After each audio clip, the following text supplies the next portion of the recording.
কলকাতার আরজিকর হাসপাতালে চিকিৎসক ছাত্রীর মর্মান্তিক হত্যার প্রতিবাদ জানিয়ে কাঁথি শহরে মৌন মোমবাতির মিছিল করল ভারতের কমিউনিস্ট পার্টি কাঁথি আঞ্চলিক পরিষদ। মিছিল শেষে দোষী যে বা যারা যুক্ত আছেন তাদের কঠোর শাস্তির দাবি জানানো হয়।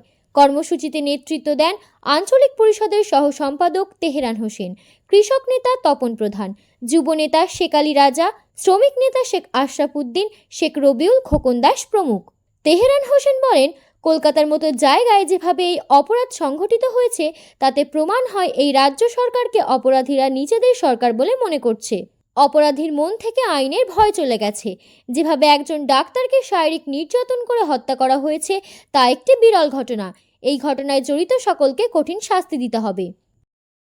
আপনারা সবাই অবগত হয়েছে, আমাদের রাজ্যে একটি নামী স্বাস্থ্যকেন্দ্র হসপিটাল কলকাতার আরজিকর হসপিটালে গতকাল ভোরবেলা একটি চরম নৃশংস ঘটনা ঘটেছে।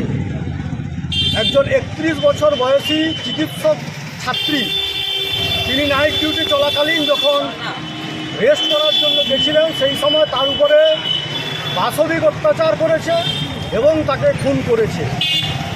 আমরা ভারতের কমিউনিস্ট পার্টি এই ঘটনার প্রতিবাদে আজকে কাঁথি শহরে মোমবাতি জ্বালিয়ে আমরা মৌন মিছিল করলাম এবং এই মিছিল শেষে আমরা দাবি করছি অবিলম্বে যে বা যারা যুক্ত আছে দ্রুততার সঙ্গে তাদেরকে কঠোর থেকে কঠোর শাস্তি দিতে হবে। আমাদের